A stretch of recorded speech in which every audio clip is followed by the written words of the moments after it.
Okay.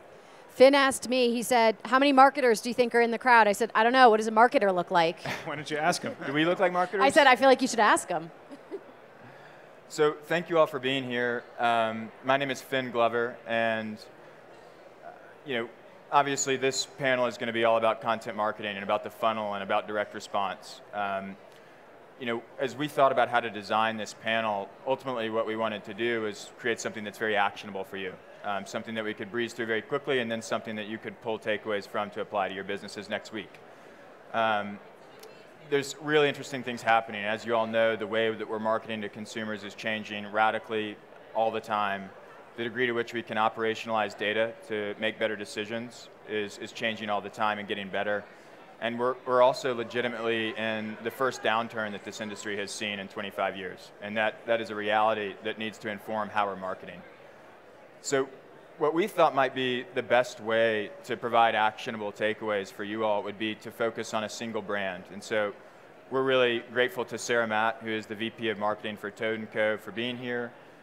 What we'd like to do at this panel is really dive deep with Toad and with Sarah into what she's doing, what she's learning, what she's experimenting with, where she's seen success, where she's having hiccups. We're going to try to open it up. And so without further ado, I'd like to have the panel introduce themselves, and then we'll get into the presentation. And then we'd like to buzz through this in about 35 minutes, and then open it up to questions for you all. So starting with introductions, I'll let Sarah take it away. So I think they think with age comes wisdom. So they made me the oldest person on the panel. So I started 18 years ago in New York City at an advertising agency, and I spent 15 years of my 18-year career really focused on advertising and brand marketing on the agency side and then also on the client side.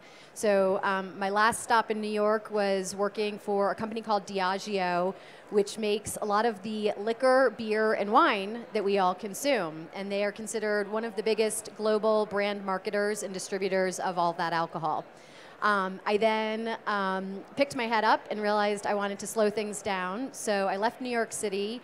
And upon resigning from my job, I started getting some calls from former clients and people I knew in the industry asking me to consult and help, position their brand in the marketplace, reposition their brand, help them define their marketing strategy. And during that time, the consulting afforded me the great opportunity of moving to beautiful Santa Barbara, California, where I continued to consult, and one of those clients became Horny Toad.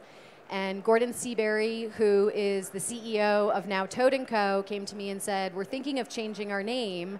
How would we go about doing that? And I said, well, it's not on a whim. We're going to start with some market research. So I consulted through the brand evolution and the brand relaunch, and then formally accepted an offer to come on and run the marketing for Toad & Co. a little over a year ago. So newer to the industry, but I think it's an amazing industry with a ton to offer, tremendous passion, and I think the first thing you need to be a great marketer is passion. So you guys, I know, are all starting from an awesome place. Great. My name is Mark McKnight, and I am no longer the youngest person on the panel, which is a change, which is nice, thanks to Finn. I am co-founder at Roots Rated, along with Finn. And my journey in the outdoor industry has been relatively simple in the sense that I was an Eagle Scout. I grew up with Great Outdoor Provision Company in North Carolina, which was an awesome store. I grew up mostly in Raleigh. And I ended up getting into summer camps, and I was working in marketing and photography for a summer camp close to Chattanooga, where I met Dawson Wheeler, who is one of the two founders and owners at Rock Creek. And we talked quite a bit. He asked me, hey, what are you doing when you graduate? And I kind of said, well, and we were on the ropes course, and we were just kind of chatting it up. I said, I'm going to go to Richmond, Virginia. I'm going to go work at this ad firm. And I'd gone to school in Virginia, and I didn't really have a plan, was the short answer. But he said, hey, have you ever thought about coming to Chattanooga? And I said, no. And then 2 weeks later, I woke up literally in the middle of the night and said, I don't have a plan for what I'm doing. I should at least call this guy and see what he has. And I did. I called him. We chatted quite a bit, and it ended up being a good fit. So I moved to Chattanooga, came into outdoor retail for the first time at Rock Creek, which is a great place to start. Really fantastic people there. worked side by side with Dawson and grew the company and grew in my position and had a great time doing retail marketing and doing e-commerce and really getting into, I got to see, I actually remember a meeting that we had about Facebook where we said, should we do this thing or is this just a huge waste of time? And now obviously it's a huge platform and a major way to connect with customers. It's a big part of what we do at Roots Rated. So I moved over to Roots Rated full time. We started about 4 years ago now, and I moved over full time 6 months ago. So I'm here, CMO there, and oversee editorial as well as marketing. Hi, my name is Adam Lewis, and I'm the founder of Foghorn Labs. We are an online marketing consultancy that focuses on outdoor and active lifestyle brands. So I founded that back in 2010. We're based in Portland, and really our focus is brands that sell direct to consumer online, and we help them, in a number of ways, from traffic acquisition to analytics. So prior to starting Foghorn Labs, I worked at Google for about 7 years, mostly in the advertising and the product development side of things. So. Hi, my name is Alex Mahan. I'm the CTO at Foghorn Labs with Adam. And my experience has spanned across data science, data visualization, analytic tools, automation. I bring a lot of the programmatic and the reporting and the data side of things, and have spent my career helping small to very large brands automate their reporting, figure out what insights they can get from the KPIs, and helping any way I can. And just a little bit about me, I founded Roots Rated in 2012. We really started the company to try to solve an informational problem that we saw online. It's very difficult to find outdoor experiences. As we have developed a solution for that challenge, we've seen an opportunity to support brands and retailers who are trying to leverage content and information and distribute to their consumers to build their businesses. And so our business is all about content marketing for outdoor brands and outdoor retailers, as well as outdoor-focused destinations like a Utah tourism. So without further ado, I think the way we're going to try to structure this panel is as a funnel. And so we're going to start high level and then move through the funnel towards, how do you convert at the bottom of the funnel. So this is the traditional notion of a funnel, and we don't think it looks like this anymore. And we're going to show you what we think it looks like in a second. But Sarah, how, what does your marketing mix look like today, and how has that evolved over the last 2 to 3 years? Yeah, so I think what you're looking at on screen is a very traditional marketing funnel, and so it focuses on long lead traditional media at the very top, right? So that is print advertising, billboards, TV. And I think, what has changed is the digital age. And so the digital age of media has allowed us to be much more nimble, much more flexible with our communications. It's allowed us to test things, to experiment with things, to learn from those, and to pivot pretty quickly. So, the beauty of digital media is it's very real time, and we're able to see what's working and what's not. And ultimately, we believe our customer is our best informant of what's working. So we're constantly looking at what are they responding to and what are they engaging with. So I would say, our marketing mix at this point, we do print advertising, but we certainly focus primarily on digital media. And that is everything from display and network advertising through to remarketing, paid search, and then we do a lot with our owned channels. So we do a lot with social media. Obviously, there's paid social that we use to boost and promote certain content. We do a lot with email and with our blog. So ultimately, we believe our blog is kind of the holy grail. So if we can get time on site and people really engaging with that content, we believe that is the most valuable and that we have really interested consumers at that point. And then ultimately, we're trying to drive people to retail. We're trying to drive people into our specialty outdoor retailers. We distribute the Toad & Co. product in 850 doors across the country. And it's very important to us that people go into those doors with an understanding of who we are and an awareness of the brand, but that once they get into those retail environments, that we stand out, it's easy for them to find our product, and that when they get to the rack, we're still messaging to them. We're still letting them know why to buy our product versus the competition. So I would say that it is still, in many senses, a funnel, but it includes lots of different touch points. For us at this stage, it is a little bit more digitally oriented than it probably once was. And Mark, this is a question for you, but having been at Rock Creek for 12 years, having marketed all of the brands in this room, and now having been on kind of more of a consultative side with brands and retailers, we're seeing a lot of challenge for very lean marketing teams to procure and create content that would be interesting to their audiences. How do you advise brands and retailers to think about that content mix, and what is the right content mix? Yeah, I think there are 100 questions in that question, but if you do go to the next slide, I think one of the things that I'm always advising is that we look at the customer journey. It's clearly not a funnel anymore, and if you skip over there, there we go. This is one way to think about it. If you think about all the different ways that your customers interact with you, if you're a brand, you're trying to drive awareness, drive interest, and then you're trying to show up where the customer is, whether that's on social media, maybe a Google search these guys specialize in. It may be content that they're seeking out about what places to go, about what to pack when they go somewhere. And so the thing that I would say is that if you can map some of this for your customers, you can survey your customers, ask them where they're spending time, ask them what they're doing, talk to your floor staff in the retail environment for sure. And what you'll find is that you really need a huge amount of content, because especially as a retail marketer, you're probably talking to 5, 6, 7, 8 sports at minimum, and a lot of different types of people, beginners all the way to experts in those sports.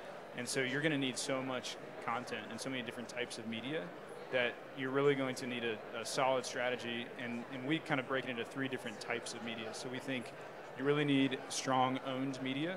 That's content that you produce for yourself. That's your brand videos, your how-tos, your packing lists if you're on a retail floor. Those are things that you own, and you tell your brand story the best way that you possibly can. As you can imagine, as you think through that, that's the most expensive and the most time-consuming type of content. So that's going to be a baseline, but it can't be the only thing that you have. You also need a certain amount of content that we provide at Roots Rated is syndicated content. And that's your ongoing storytelling, where you have, let's say, thousands of articles that you can choose from in the case of our product. But wherever you're getting that information, the simplest way is to go to Rock and Ice, grab the link, put it on your social media. You're just kind of sharing other people's content. Ideally, you can do that on your own site, and that's what we provide. But at any rate, you're going to need a certain amount of volume to kind of keep those conversations going. And then, of course, you have UGC, user-generated content. We have seen a lot of great user-generated content. There are whole companies that are based on collecting and organizing UGC. But at the simplest, it's, hey, customers, I know you were going out on that Grand Canyon trip. How did it go? Tell us about it. Bring your photos back to us. You may have, when you have athletes in your store that tell their story, and you have all that information, that's basically a kind of UGC. It's the people that are out there having the adventures, doing it, bringing it back, and sharing it with the community. Kind of segueing into this, what we've seen is that if you have a great content infrastructure and you're distributing that content through paid social, you're really you can create enormous audiences at the top of the funnel, and very efficiently. We're talking, 7 to 10 to 15 cents per click. Adam and Alex, on your side, when a brand or a retailer is capable of driving that type of volume to their site, how do they optimize that traffic, and how do they shorten the funnel? Yeah, sure. So, I mean, there's a lot of different touch points like we're showing here. I mean, in some ways that presents a real challenge, but at the same time, these have all opened up quite a bit over the years. So, even a few years ago, Facebook was only for the Fortune 500, right? I mean, Twitter ads didn't even exist. Instagram, you couldn't advertise there either. YouTube was also really kind of cost prohibitive to be on. So, I mean, the upside is that even though there are a lot of touch points, people are using these, more regularly for entertainment, for education, for shopping, all these different avenues, and so there's more traffic to go after, and there's sort of it's more accessible for small to medium-sized brands, whereas it really wasn't, I think, a handful of years ago. So that's, although this is a challenge and it sort of looks like a big mess, at the same time there are more and more opportunities now, I think, for the small to medium-sized brand to get involved and do really targeted campaigns, right? You can seem like you're everywhere in front of your target customer without necessarily being everywhere, in a billboard sense. So you can sort of be very targeted, not necessarily spend a ton, but still sort of have that presence. So that's sort of the way that we look at it with with small to medium-sized brands. Can you maybe give us an example specific to Toad as it relates to something like retargeting? Yeah. So there's obviously ways to segment out certain pieces of traffic, so that, or certain parts of your site. So like, let's say, the sale part of the site, right? You can go try to retarget those folks and really try to cast kind of a wider net for those people than you might for everyone else. So rather than going after the whole universe of traffic, you sort of focus on specific areas, and you put your budget behind that, see what works, what doesn't, and sort of back it up. I think we've done that with really, I think, with promotions pretty well, and with new seasonal launches, just focusing on the segments of traffic that are valuable and that are we see success from, and really focusing there versus trying to sort of spread that budget around the whole web, which is essentially impossible. Yeah, and I think it's many things working together. It's never one channel or one source of media, and so what we're doing is we spend advertising with media partners. We also do a lot of kind of profiling of people that are coming to our site, and then we remarket to them. But so ultimately, we're driving a lot of traffic to our site through different sources. We do a lot of work with Roots Rated, and so we're providing content to consumers. They find that content interesting. They come to our site, we then tag them, and then we work with Adam and his team to remarket to them. And so ultimately, we invest in driving traffic. So over the last year, we increased our remarketing budget very nominally, so less than 1%, and we saw a 60% return on that investment. And so that was all in conversion and people purchasing, but it was people that we were attracting through content, kind of macro stories and bigger media initiatives that were driving that traffic to the site, that we could eventually kind of go back and show them product, show them things that we felt like were much more oriented towards what do they want to buy right now. And then again, so it's kind of pulling them through and very focused on, at that point, selling product as opposed to content. But it's all kind of working in concert and working together. One of the things that I have found interesting over the last maybe year of conversations with brands and retailers in this room is a perception that social media is this community that you have to manage. It's kind of this obligation at this point. Mark, talk to me about how you think brands and retailers should be leveraging social, and is it a community to manage, or is it something else at this point? Well, there's certainly a community management part of it, and you do have to have staff that's paying attention to questions, and a lot of the drive from the customer side right now is that we become more real time. You are getting questions right now. What time do you close today? Do you have this color of this particular jacket in stock? And you're going to have that, and you do need to figure out how to answer those questions. Bots are the big thing that everybody's talking about right now, because there are people trying to figure out ways to make that easier. Everything's going to mobile, so I can definitely see a future in which a shop owner or a manager actually has mobile notifications when these things are coming in and can respond. Unfortunately, it's a bit of a mess right now, but that is definitely on Facebook's radar, I know, and I'm sure there'll be some paid products that can help you manage that over time. But I would say that looking at it only as a community to manage is missing the huge opportunity there. So the opportunity with social is, number one, that it's where your customers are spending their time. We would love to think that all of our customers are outdoors 8 hours a day, but they're not. They're on Facebook 8 hours a day. So you need to be there. You need to figure it out, and you need to converse with them there. And one thing that I think is really interesting, I always say that social is the world's cheapest focus group.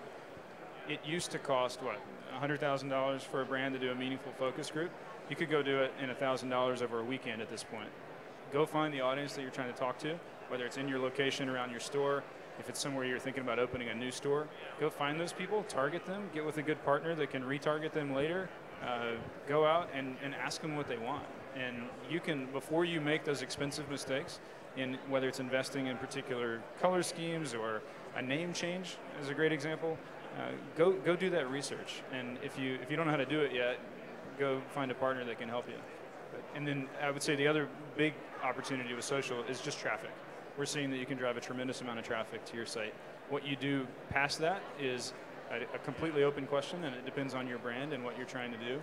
But we know the traffic is there, and it will change. It's changed several times. I was early in Twitter advertising when they first allowed you to just put a credit card in and advertise, and you weren't a Fortune 500 company. I was one of the first, and we drove very inexpensive traffic because there was no one there, and it's all an auction, and that's gone now. But Facebook is a place that we found that you can drive really cheap traffic. So I would say keep coming to things like this, listen to what's working, talk to partners, and there's a lot to social. It's kind of air at this point. I mean, it sounds like what you're saying is that if everybody's spending their time in these platforms, and if you have content, you can create demand. How do you harvest that demand after you've created it? That's really more of a question for you, Alex, or you, Adam. Yeah, I mean, in terms of harvesting it, I want to piggyback on what Mark was saying too about researching and getting that information from customers. We can look at tools like Google Keyword Planner, SEMrush, and we can see what customers are searching for. And the big question is, are you a brand that people already know? Does your brand have a product that people already are aware of? And if not, then that needs to be the goal of content creation, of the PR team, of the blog writers, of the articles that you're writing. And we can see how many people are searching for specific variations of your product. Let's look at Under Armour got into the shoe game a number of years ago, and they were very well-known brands, but they didn't know, or they weren't in the shoe industry, and they had to prove to customers why they were superior, why they had the better technology, and why you should trust them above everyone else who's been in it for years. So we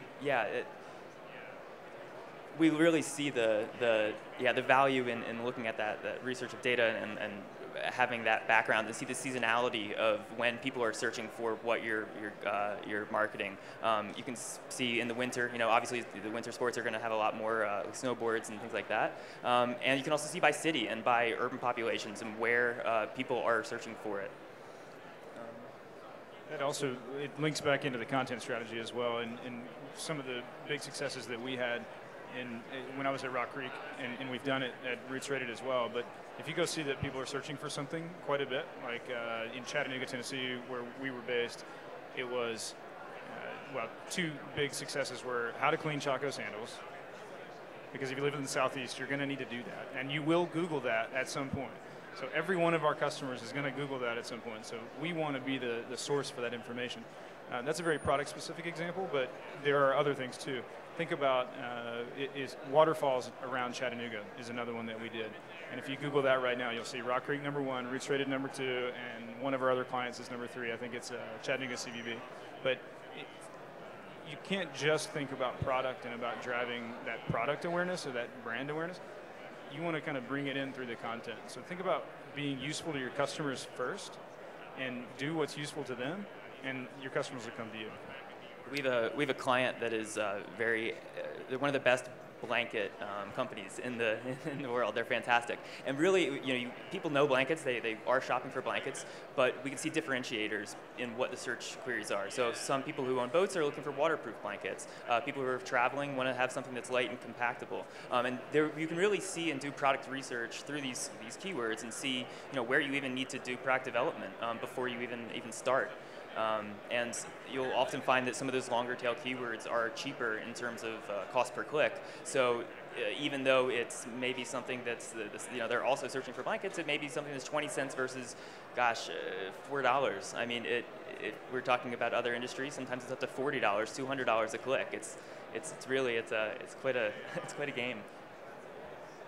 Sarah, what we're seeing, this graph is intended to show that there's an increase in digital ad spending towards brand awareness that's happening, and that shift is likely to continue.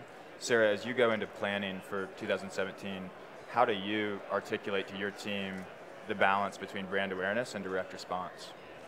So, I mean, we have always kind of thought of ourselves as storytellers as a brand. And so for us, it is as much about brand as it is product, as it is content. So we kind of look at it as a triangle that in many cases needs to be somewhat equally balanced.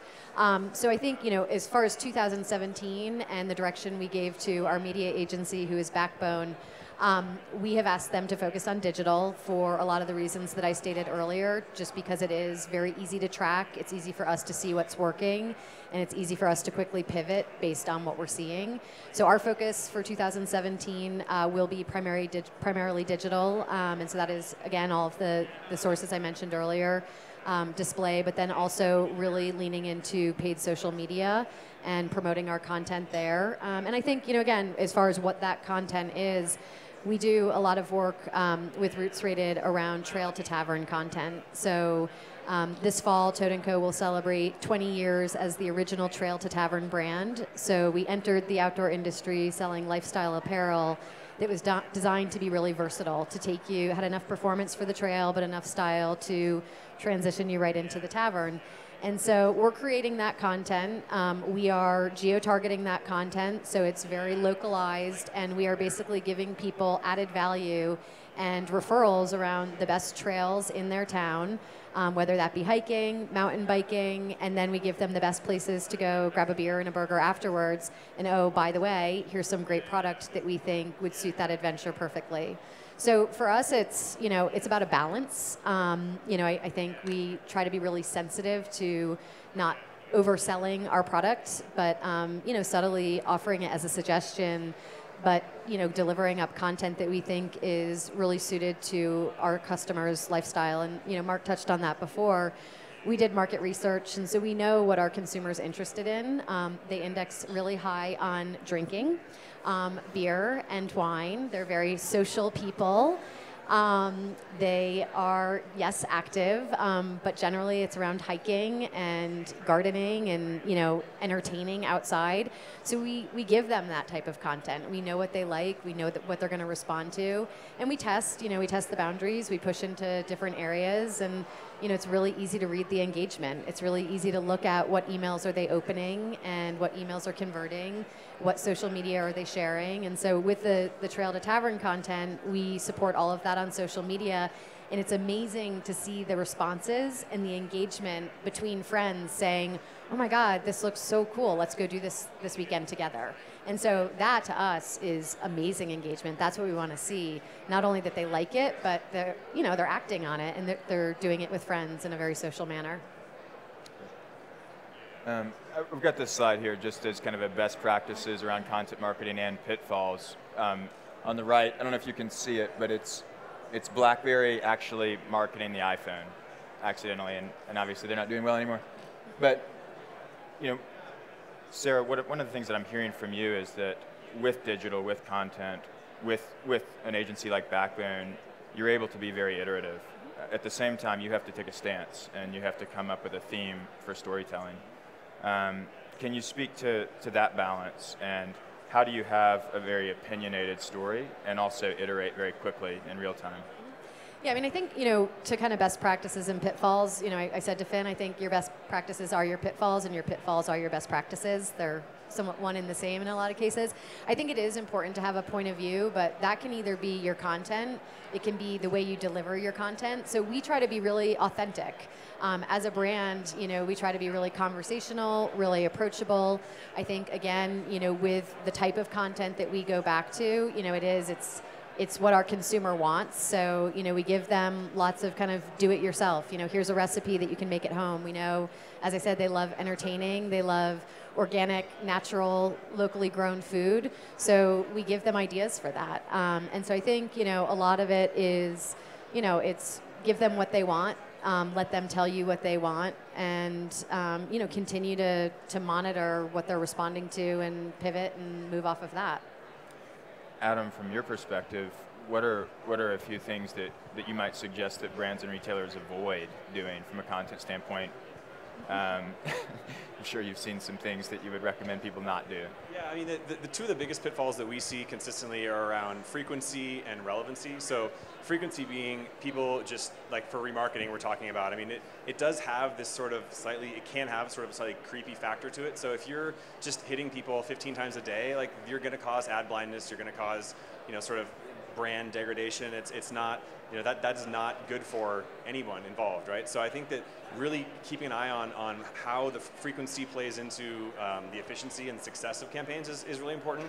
And so that's definitely one major piece. And in terms of relevancy, just making sure that the imagery and the text that you're putting out towards folks is really relevant to that particular segment. So, if someone's been on your site and been looking at,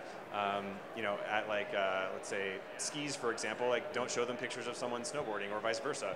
If someone's, if there's, men versus women, there's all sorts of ways you can kind of segment your traffic out.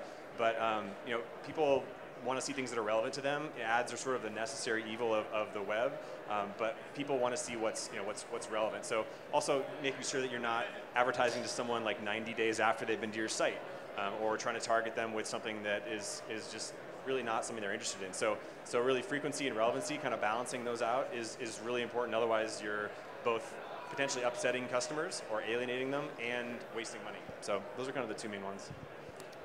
I've got one too. So I imagine having too personal of data showing up in your ads, and imagine, say, you're shopping for engagement rings, and the person you're shopping for looks over, and there's the engagement ring right there that you're about to buy. Like, oops, surprise is out. I don't know if you guys remember the Target mishap that happened with data. This is a few years back, but basically they had sent coupons for baby diapers and baby formula to the father of the teenage mom that he didn't know that she was pregnant. So it's these, this line where we don't want to be too creepy, we don't want to be too personal, but you also want to serve relevant content and things that are going to be helpful for your users. And one other major pitfall that we see is not looking at the full lifetime value of a customer. And if say you spend $100 in ad spends in April and you had $50 in revenue, say it came from 5 people, you can look at that and you can say, oh, we lost $50 in this marketing campaign, we should cut the agency completely, we're done. But if you look at the lifetime value, maybe 3 of those 5 customers are going to come back and they're going to spend $100 next time on your site, and then maybe their lifetime value, their lifetime value is going to be for the next 30 years, and they're going to continue spending more and more on more expensive products now that they trust you. So it really is this long game that we need to look at and make sure that we aren't that we're investing our money properly and intelligently and modeling out the lifetime value. I think that's a perfect segue into how do we all prove the value of content. And before we get into that, you used the word frequency, and I wanted to bring one more question back to Mark and to Sarah. In terms of frequency, I think there's a general question from retailers and brands in terms of how many videos should I be posting a month or creating a month? How many articles should I be posting or creating? What is your perspective on that, Sarah? And then Mark, what have you seen over the last 6 months? Yeah, so from an email perspective, we send out 2 emails a week and nothing more than that. We sometimes pull it back to 1. So it's do we have the content and the volume of content and appropriate content that we think the consumer wants. We post on our social channels daily. We try to post to our blog at least a couple times a week. And again, that's driving from our site or from content that we are partnering with other people on. So I think Mark mentioned it before, the syndicated content that Roots Rated's producing. We absolutely leverage that. We also work with other media partners to produce content that we then repurpose on our site that they also promote on their sites. So, I think it varies on the channel, but email, I would say generally, we do not exceed twice a week, social once a day, and then blog posts we're aiming for, 2 to 3 times a week. So those are kind of our general rules of thumb. I don't know that it's an exact science. How does email frequency change for you in that critical holiday period? So we obviously increase around seasonal launches. So we obviously the industry is on 2 seasons. We try to kind of look at it as 4 seasons. So we do 4 seasonal launches. So we increase the frequency a little bit around those. And then obviously in the holiday season, we're a little bit heavier with our emails. But again, we try not to, as Adam was touching on, over inundate the consumer. I think, we're all consumers. We know the point at which it becomes annoying for things to continually be popping up, whether it be remarketing, whether it be emails. So, we're highly sensitive to that. And then again, I think it's, about the messaging. Obviously, we do have a website, so we have a direct business that we're looking to support, but we're also looking to support our specialty retailers. So during the holiday season, we do a lot to drive to the specialty retailers, even with our remarketing. So we, from a remarketing perspective, hit people 3 times, and we are right now, one of those 3 remarketing ads that we serve up, one of those will drive them to their local retailer. So again, it's, what is the message? And, Finn was touching on kind of diversity of message. So we're trying to keep it fresh. We don't want to kind of keep talking about the same things. So I think, we are highly sensitive. It increases a little bit during the sales cycle, but not too heavily. I'll make a controversial statement then, and I'll say I think you could triple that and not over inundate your customers. It'd be important to look at the data, though. One of the things that we have found that we cannot email too much. Email is becoming a feed. It's becoming feed-driven, a lot like the social media channels, where people aren't even going back through their promotional emails anymore, and it's becoming important to be somewhere on that first page. This is Gmail specific in that example, but every email client is going this direction. This is the future of email. Most of your customers probably have another email address anyways that they're not giving you. So you're probably on their promotional email. You do want to watch the data though. And what we did at Rock Creek in the holiday period, we doubled it, and we saw no difference in terms of unsubscribes, 0 difference. Click-throughs and the amount of traffic we were driving, more than doubled. So being there more often actually did way more than kind of trying to be respectful of that customer. Now, we had a pretty sophisticated email program, so we knew when people were starting to be, if they didn't open over a certain amount of time, we tried to re-engage. If they consistently didn't open, we actually pulled back dramatically and would go into a re-engagement period where we would hold off for a couple weeks. Hey, maybe they're on vacation. Maybe they're doing one of these great trips that we'd love to be doing right now. We give them some time. We come back to them. We send different types of email. Maybe we're not sending the right thing.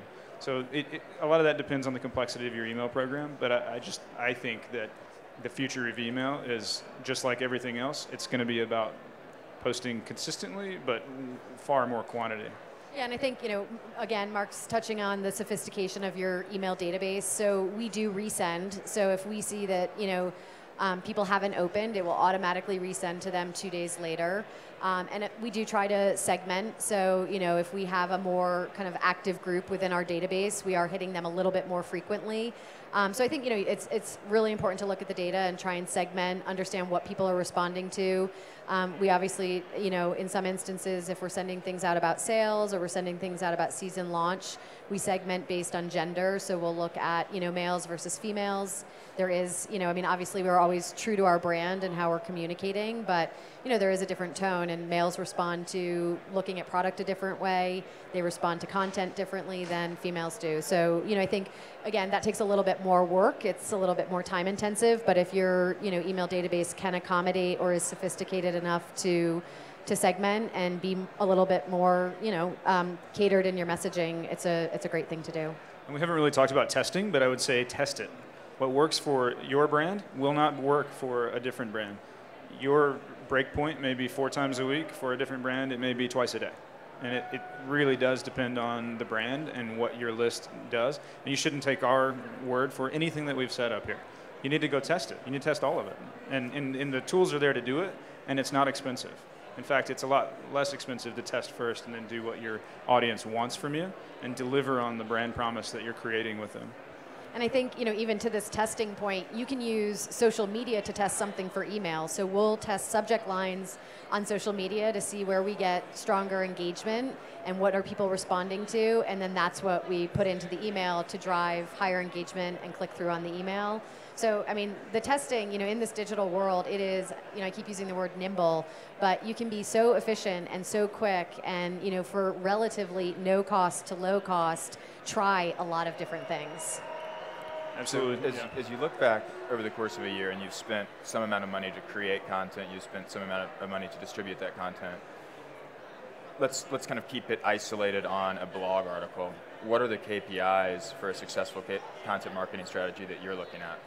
So for us, if it's coming through an email, we are looking at open rate and click-through rate. And then ultimately for us, when it comes to content, the key metric is time on site. So with the Roots rated content, and this is not a plug, this is very true, the Roots rated content, we see unbelievably high time on site. So it tends to be longer form content, but people are highly, highly engaged with it. So, if we're publishing something on the best national parks to visit in America, people are consuming that entire article and spending, in some cases, up to 15 minutes on our site, which is a long time to be consuming content on a brand site. So for us, kind of the golden metric is time on site and how long they're spending with us as a brand versus others. Getting into how we're reporting on KPIs, we all use lots of different tools. We're trying to kind of show you guys what we at Roots Rated use and what Foghorn uses. But Adam, Alex, how do you guys simplify reporting for your clients in a way that it's digestible and actionable? Yeah, so for reporting and for KPIs, we really want to make sure that we surface the data that is most relevant to our brands. There are some spectacular business intelligence software out there that will cost you $2,000, $4,000, $10,000 a month, depending on the size of your company, and that's just unachievable and would break the bank for a lot of the companies that that need to see that return on investment from that large of a tool. So what we really focus on is, we're technology agnostic, we're software agnostic, and we will choose the tool based on what the client needs are. We try to automate as much as possible, and we use APIs to bring in the data and have the information and the relevant KPIs available to our team and to the clients in real time. And we try to ease a lot of the pain points of the manual data entry that a lot of our clients are seeing, which could be an entire full-time salary alone because of the just the legacy type of reporting structures and not taking advantage of the latest software. Kind of getting close to wrapping it up and opening up for questions, but I think what we are trying to do at Roots Rated every day is operationalize the use of data, actually kind of creating libraries and archives of data that everyone in our organization could tap into to inform decisions.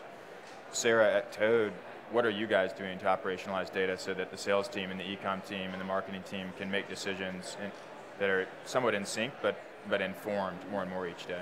Yeah, I mean, again, we are very much looking at what the customer is responding to. So, like I said, we're always trying to balance the mix of product and content marketing. But right now, we're testing stronger incorporation of product into our emails. So, looking at, is that increasing the open rate? Is that increasing the click-through rate? But ultimately, is that increasing conversion on our site? So, are we seeing a higher sale? I think, any of us are looking to shorten that conversion funnel or that conversion cycle. The faster that we can sell product, obviously, the better. So, we're looking at that, and again, we're pivoting, we're looking at the type of content they're responding to. So I think, I would say it goes back to what is the objective of the communication, because the objective may vary. So, if it's to serve them up amazing content, then we're looking at how long are they spending on the site. If they like that type of content, we continue to produce more of it. We syndicate more content from Roots Rated that's in that same vein. If we're seeing a higher click-through rate when we're incorporating laydowns or images of product in the email, we do more of that. So I think, it's not a perfect science. It's look at what's working. Your customer, your shopper is going to tell you exactly what they want. So we pivot based on that.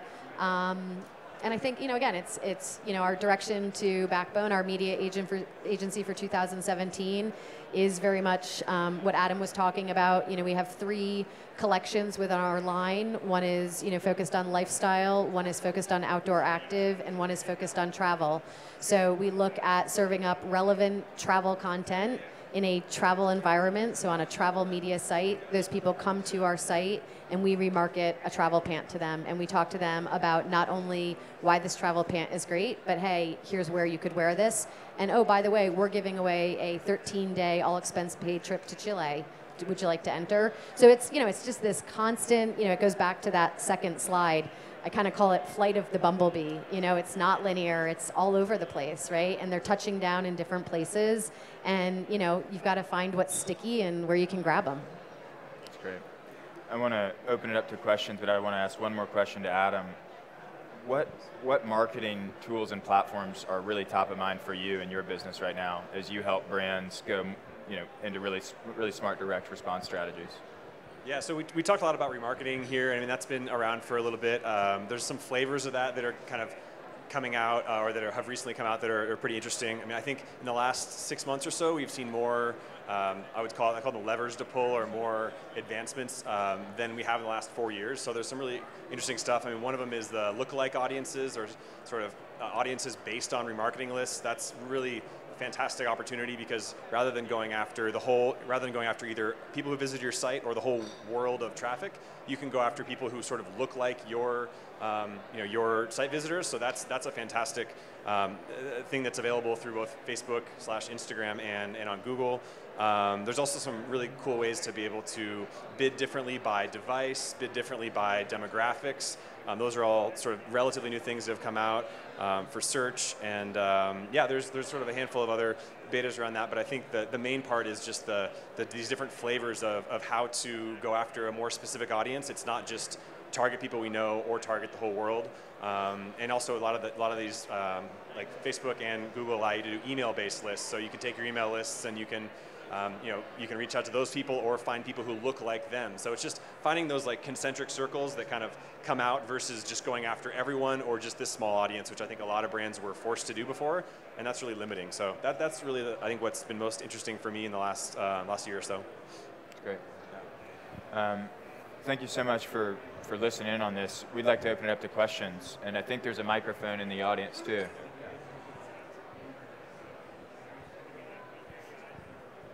Hey, I was just wondering, I think Sarah, is that your name? I think you mentioned that men and women respond to the content differently, and if you could just talk a little bit about that.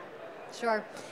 So about a year ago, we shifted. We show all of our product on our website on model, and so we shoot it on a male or a female figure. And we read studies, and so we did some tests. We experimented, but we read that men respond differently to product on model than women do. So women are interested in seeing where the dress, the hemline hits or how it fits through their waist. Whereas men actually, if they don't relate to the model or the man that they're looking at this product on, it actually could be a deterrent. So we started shooting all of our male product as a laydown, so it's not on a body, it's not on a model, and ultimately we saw a higher conversion on our site with that laydown approach. So it's little things like that, so how are you presenting your product, what are they responding to, and then I think, we do gender-specific emails, so a line that, potentially in tone feels a little feminine or a little soft, a male's not going to respond to. So just making it feel a bit more masculine, maybe a little bit tougher. And then I think, with product, making it, again, gender specific. So, it's really easy to split your email database by gender. So we can send, laydowns out to the men. We can send, on-body product out to the women. We can talk about features and benefits with men. They're responding more to the technical features of our product. The women, they want to know that it looks good. So it's, I think, basic insights into how people are shopping and how they're consuming product information as well as content. Any other questions?